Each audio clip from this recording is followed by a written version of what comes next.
Good morning, Sheila. How are you doing? Good morning, Wayne. I'm excellent. How are you today? I am very well. Thank you for asking.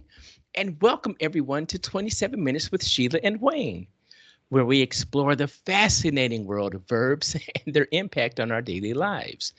Join us each week as we delve into the different ways verbs shape our language and influence our activities, as we attempt to make a positive difference in our world, one verb at a time. And Sheila, what might I ask the verb is today? Today's verb is to define. To To define. define. Ooh, Yes. okay. And do you have a trivia question for us? I do have a trivia question, which I'll answer at the end of the show. What's a list of words that are difficult to define? And this is from mentalfloss.com. So I've got 5 examples, but certainly you only need to answer one. But I did want to define trivia as unimportant facts that are considered to be interesting versus serious or useful. So Okay. we'll answer that trivia question at the end. All right. And thank you.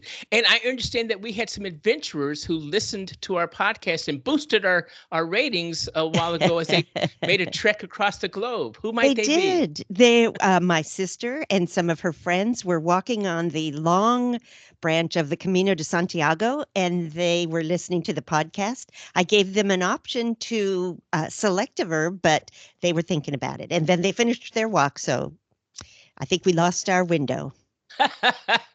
Well, thanks to them, and I hope they enjoyed Yes. it. Yes. Yes. Yes. I believe they did. Beautiful And pictures. I too got some feedback that a friend of ours, their son, has listened and continues to listen to our show. And Ah, so I'm going to thank say you. thank you. Absolutely. Thank you for listening. Thanks to all of our listeners for listening. Yes. Yes. Yes. All right. And Sheila, how can our listeners contact you Oh, thank you, or me? Wayne. I can be reached at Zeke and Sheila at yahoo.com. Zeke, of course, is my golden retriever. And I can be reached at Wayne at mindsyncing.com. That is MINDSYNCING.com. And again, all complaints come to me, and all the accolades and compliments go to Sheila and Zeke. We do share. We share. We do. Yes. All right. And what did you come up with definitions for define? I'm just going to say one, Ooh, and okay. then that is to say what the meaning of something is. All right. And I have four, and copying what you just said, my first one is to say what the meaning of something. I'm sorry, let me rephrase that. To say what the meaning is of something, especially Oh, what a word is. mm, I'm okay. like, okay.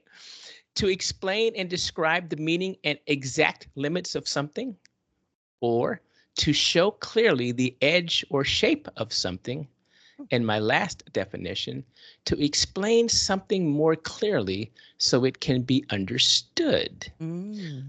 And I'm going to ask our listening audience a question about this verb.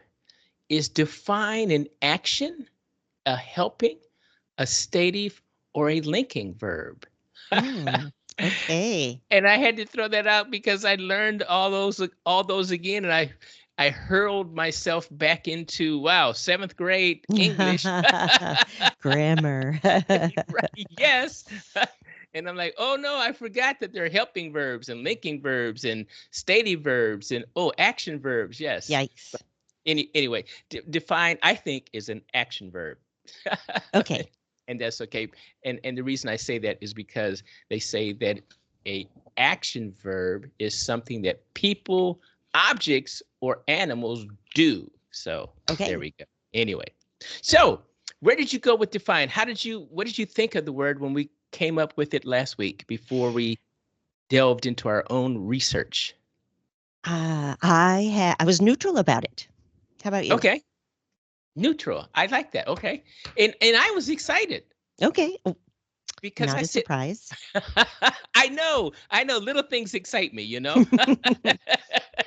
I'm easily excited, and I was excited because I said, oh, define, and then my first thought was, because this can go in a lot of directions, Yes, for sure. and most easily and assuredly it can go in the personal and professional way Oh, that I like to right. go.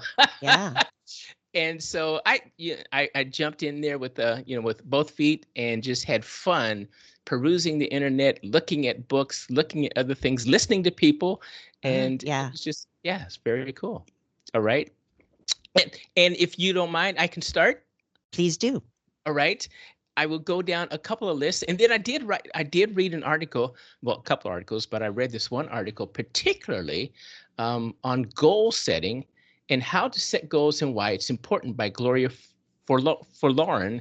And I thought, just absolutely a very spot on article for what we're using today, the verb define. So Hmm. anyway, personal side. We establish and state boundaries for our children, those of us who have children. Mm, mm, We establish limits for a budget. Ooh, how many mm. times have you gone to the grocery store and with a list and got twice as many things that were on the list? Almost always. Always. I No, go in, no, frequently. yeah, I go into the store looking for one thing and I come up with, two baskets full. And Costco's the worst. oh my Yes. goodness, yes. For buying a car, we set limits. Oh, it has to be red and it's got to be this. And for buying a house, the same thing.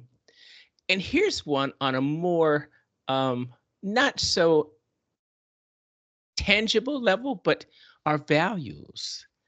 We establish limits for our values, what we think is acceptable or unacceptable practices or um, things that people do or don't do.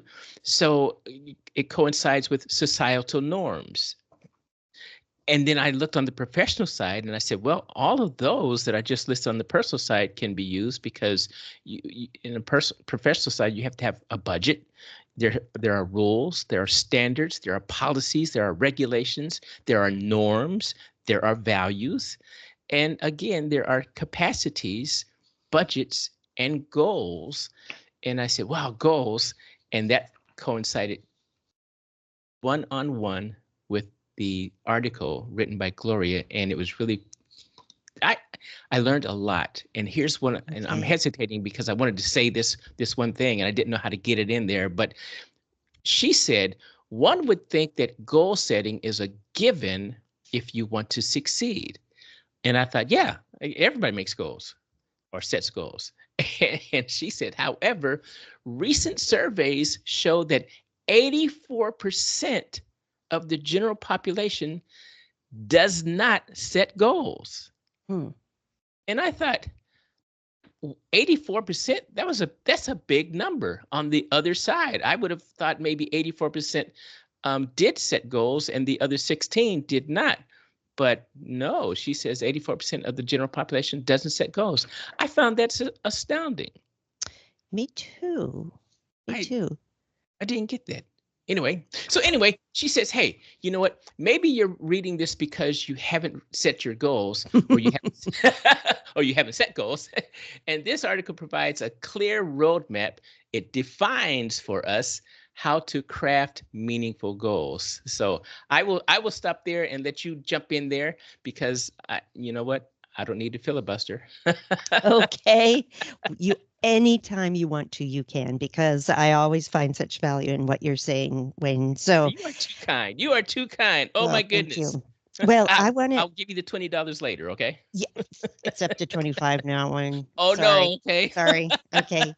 All right. So I have loved some of the quotes that I came up with because they are a springboard here for defining things. So, Ah, for example, I see one use of defining terms as simplifying the world by helping others understand where we're coming from.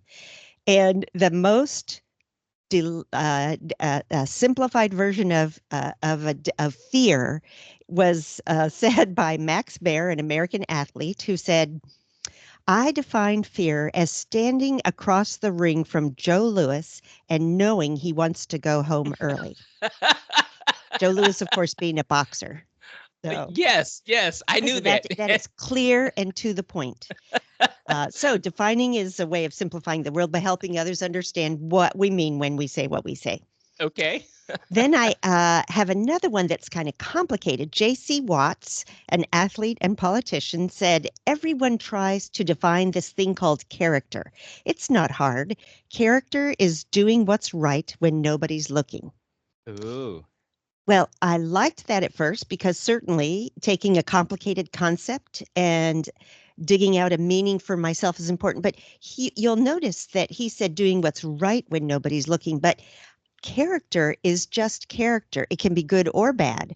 So he's revealing a lot about himself by indicating that character is a good quality there. And Okay. that got me thinking more about character and how it's defined and how when this country was first established and we had the Constitution and the Bill of Rights, it all had to be spelled out so that people knew exactly what the term meant. If it was positive, it was if it was negative. Yes. And So go ahead. I'm sorry, you were going to say something. and other individuals have piggybacked, or yeah, you know what? I'm not sure if this is the chicken or the egg, but Hmm. I've always heard that integrity is doing what's right when no one's watching. And so character, I like both of those. Hmm. Yes, It, and integrity almost has built into it a a positive or a good moral quality. it does. It Okay, does. good. Which which, So it's which is mhm, parallel with character, right? it can be, but Can be. someone can have bad character doing what no one's looking. You Okay. know, Yes. All yeah. right. So Okay. just it's important to define. I sit corrected. Thank you. Okay. So Jimmy Carter said, and here's a use of using a definition to create separation between us and other people. Jimmy Carter said, we have a tendency to condemn people who are different from us, to define their sins as paramount and our own sinfulness as being insignificant. Ooh. I know that's a food for thought one. Yes. In that way, we can sometimes use a definition to judge someone else. And I am guilty of that. My sins are far less than anyone else in my household. I think you know I'm being facetious when I say that. I certainly do know. I certainly Okay. do know that. Okay. All right. Yes. So I want you to go ahead with your next point, and then I want to talk about defining what we mean by making the world a more positive place. Okay. And Gloria said we need to, in order to set goals and why it's important. She says we first need to do a deep dive, a full dive. And she says goal setting is a powerful tool for personal and professional growth.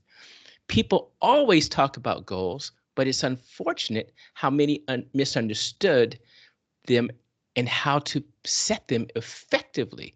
And I thought, okay, I can see that. And then going back to her 84% here, she says, to do this, you must understand the science behind goals and goal setting. And I go, oh, science. Science. I bet we're going to get into those words that Sheila has used in past podcasts. And sure enough, we did. All right. And it will be on the second thought that I have here. The first one is she says goal setting and the human mind. The science of goal setting is something that many have looked into over the years. At its core, goal setting is a psychological and Mhm, cognitive process deeply rooted in human behavior. mhm, And I thought, okay, all right, I'm still listening because I'm not necessarily tracking here. She says researchers have delved into the intricacies of goal setting, uncovering how our brains respond to clear objectives. Studies show that setting goals rewires the mind to think of strategies to attain those desired outcomes. And I'm thinking, okay, let's get to it because I'm still kind of out there. And then she jumped in. She says, dopamine. Oh, I do like that word. You have told us about dopamine many times, Sheila. And Many I read this times. and I smile. She says, dopamine is the goal chemical. And I thought, okay. Mhm, She says, the secret ingredient to effective goal setting is a chemical called dopamine. This remarkable molecule is behind the exhilaration that you feel when you conquer a challenge or achieve a long sought after goal. Dopamine is pivotal in goal setting, a powerful motivator that propels us towards our aspirations at its core, and it's a messenger a chemical communicator that transmits signals between brain cells. Lastly, she says dopamine drives you to keep moving forward as you learn to set goals, act on them, and achieve your desired outcome. Its impact reaches far beyond being the force behind our desires, perseverance, and ultimately our success. And I thought, okay, there's those words. Dopamine again, kind of like the endorphins that one finds the runner's high, correct? It And sounds like it. Yes. yes, yes. And so I said, okay, here we go with the chemical kind of thing. So again, chemically based because it motivates our body because we want more of it and we want to do it again and we want repeated performances of this. So set a goal, complete the goal, enjoy the goal, reward the goal, do another goal. I All right. thought, okay, cool. So with that, I will stop and I will turn back to you, and then I will get more into some specifics as to what she talked about. Okay. Another quote here from Terry Garr, who said, MS doesn't define who I am. And I liked that because she is not a victim. But I also started saying, well, who does define who we are? Mm. Is and that led me down the path of finding this lovely interview of a young woman in New York City. I have her name, Angela Sorvetti, I think she is, 23 years old. She was interviewed because at 1 a.m. she was in a bodega and recognized a man in a hoodie who had been on wanted posters by the police for raping a 16-year-old girl at knife Ooh. point. She confirmed with a friend that this was the guy. She jumped on him on his back while her friend called the police. And then the 67-year-old friend helped, and other bystanders came in to help hold him down. In the meantime, his hoodie came off and it revealed a tattoo which confirmed he was indeed that guy. Mm. So she and his friends, he escaped them and got under a car, but they kept him under the car till the police got there. And so she was interviewed later and she said her mother's a crossing guard and she wants to go into radiology. And she said, I have structure, I have boundaries, I know where I stand, what I like, what I don't like, what I want to do, what I don't want to do. Nobody can peer pressure me. Nobody can tell me what to do. And when she was asked by the interviewer how she came by this inner resolve, she said, I had to go through a lot. And so I love this young woman has such a definition of meaning in her life. You're talking about meaning and knows exactly where she's going, what she's wants to do. But I appreciated the fact that oftentimes it comes through pain and challenge that you get such a clear definition of yourself. And I wonder sometimes when you're talking about goal setting, if young people definitely can set goals for themselves, but is it something that needs to be refined over time through your life experiences, both good and bad? I believe that's been the case for me. And so Okay. that's just my 2 cents worth. And back to you. Well, and I have to say a shout out to that young lady who jumped on that Yes. person's back, Yes. and knowing the danger that she put herself Yes. in. Yes. Um, very, She very. said it was the right thing to do. You know what? Hats off to her. I Yeah. applaud her. Same here. Absolutely. Same here. Yes. I anyway. Um, and you're right.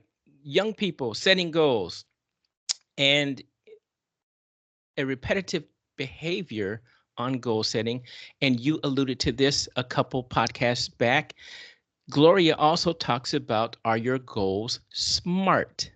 And you talked about smart too. Remember, Yeah. smart is that she says one proven system that helps with goal setting is to set SMART goals, which are specific, measurable, achievable, relevant, and time based. Ergo, the acronym SMART. And with that, she says, hey, there's some benefits of setting goals. Setting goals bring numerous benefits across various aspects of your life. And here are 7 benefits of setting goals. Great. Clarity, number 1. Um, and she says, clarity. Goals provide you with a clear sense of direction and purpose, and they help you prioritize your actions and decisions and guide you towards what's most important to you. And I remember and I think about this because for this week I've been watching the U.S. Olympic team trials, Ooh. and all of them, all of us start off as a little one, Mm-hmm. and they have lots of pictures of some of these athletes. And right now it's swimmers and diving. They have lots of pictures of these swimmers and diving when they were really young, and this one young lady in particular, and I think they said she was 8 years old. She was holding a banner. Now I don't remember which athlete this was, but she was holding a banner and it says Olympian. Oh, good for her. She had a clear goal. That's what she wanted to do. And she kind of set those. And so Gloria goes back into how to effectively set goals that you can hit. Determine what drives you. And I thought, yes, what are you good at? Determine what drives you, and then head that way in, full steam ahead. But go in with some experience, some knowledge, and a little bit of learning, a little bit of listening to individuals to help you stay on that path. Number two, envision your desired outcome. And I remember myself, I've always seen myself on a stage or somewhere Mm. speaking to a group of Ah. individuals. And I have lived that and done that, Mm-hmm. Mm-hmm. enjoyed it. I guess the dopamine hit me and I wanted to do it again. Great. Number three, describe what it takes to have that outcome. And so you determine what it is, you've envisioned what that outcome should be, describe what it takes and to get to that outcome. And you say, okay, I'm starting here and I want to go there. What do I need to do in between that's going to get me in that position? She says, four, write your goals and make a Mm. plan. Mm-hmm. And again, as I told you way back when I was going to college, every time I would leave my apartment, if you will, I had the Troy State University banner on the threshold of my door. I would Yes. always touch that as I exited my apartment, with that in mind, and thought, Mm-hmm. so to me that was writing it down. I'm not sure other Yeah. people would argue it wouldn't, but I think it was. Number five, create accountability structures. Ooh, so she wants us to hold ourselves accountable too Oh, towards our goals. and maybe have someone else hold us accountable. Exactly. She says, start acting. Start acting, which Okay. reminds me of that proverb, thinking about it does not cook the rice. Start acting, do it. And then the last one, she says, continuously evaluate your goals. So, go back in, course correct, reevaluate, think about where you are. Is this where you're supposed to be? And what you need to do. And what every Olympian, what every celebrity, what every successful business person that I have read about, listened to, or watched, they all say two words that are truly important: hard work. Mm. You mentioned to the young listening audience that we have Mm-hmm. sometimes, Mm-hmm. I'm going to say to them, hard work is in every one of those career sets, every one of those dreams. It is hard work, and it's nothing that you can just do today and then let it linger for 10 years and you don't have to do anything about it. No, you've got to do hard work. You've got to practice. You've got to learn. You've got to read. You've got to listen. You've got to talk to other people who do it. Um, and you just have to practice it, and you have to do it and do it and do it and do it. And if you look at these individuals going to the Olympic trials, and they're crying and they're excited, and the reason they're crying is and excited is because all the hard last 3 years has now paid off. Mm-hmm. Let's say that one more time for our listening audience. All the hard work that they've endured for the last 3 years. So this is not an overnight thing. The last 3 years, and you can imagine how many hours they've spent in the pool, on the ice, on the Right. track. It's just Yes. it's just incredible. So setting goals and making them happen does not happen. It doesn't come easy. And if it's not, someone used to say, if it's not worth doing, then it's not worth doing. Mm. And And my goodness, so my heart and my applaud goes off to these individuals who do this and can do this. And I will turn it back to you, my friend, because I'm talking too much. No, you are not. But I will say that's the fun of watching the Olympics. Just um, personal excellence, people who have honed their bodies and skills and minds to Yes, accomplish something. It's beautiful. It's inspiring. it So thank you is. for bringing that up. Certainly. I would like to define when we talk about our podcast, we talk about making the world a more positive place. We use positive. So I wanted to define what that means, what positive means. Oh, okay. It's a good, affirmative, or constructive quality or attribute. It's hopeful, confident. You think of good aspects of a situation rather than the bad ones. You spend less time when you're a positive person worried, stressed out, and focused on what's wrong. You are able to focus on what's right. Mm. And you focus on what you have versus what you lack. So you find meaning in your life. Now, this is very different from toxic positivities. Are you familiar with that term that's gotten popular lately? I am. So a lot of people mistakenly think that I am a toxic positive person. But I believe that people should maintain, so toxic positivity is defined as the belief that people should maintain a positive mindset no matter how dire or difficult a situation is. So, what it does is it rejects difficult emotions in favor of a cheerful and falsely positive facade. So, it minimizes and denies and even shames anyone who's having human emotions that are not positive or happy. And the bottom line there is it's really okay to not be okay. And you can still be a positive thinker and embrace the challenges. And I go back to that interview of good Angela, 23-year-old Angela, who said, how did you come by this inner resolve? She said, I had to go through a lot. And you have to sometimes get through the challenges and the emotions in order to reach a level of positivity that makes the world a better place. So Excellent. back to you. And I'm looking at the clock, and I just looked up, and it's 27 already. Whoa. Oh my Can you believe goodness. that? I cannot believe that. So I'm just going to throw out Gloria's final thoughts, and she says, good. "Goals are the threads that we weave purpose, direction, and growth." And I like that. And with that, I will send it back to you, my friend. Well, Wayne, thank you we so much. we need wait. We need an answer to our trivia Oh, question. yes, we do. Okay. The list of words that are difficult to define, according to mentalfloss.com: nonplussed, panache, cachet, indefatigable, and dilatory are just some Oh, examples.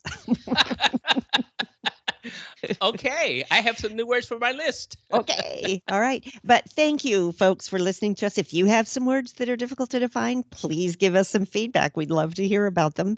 But in the meantime, thank you for listening and making our day more positive by keeping us going here. Thanks, Thank you, everyone. Wayne. Thanks, Sheila. Bye Bye bye. bye.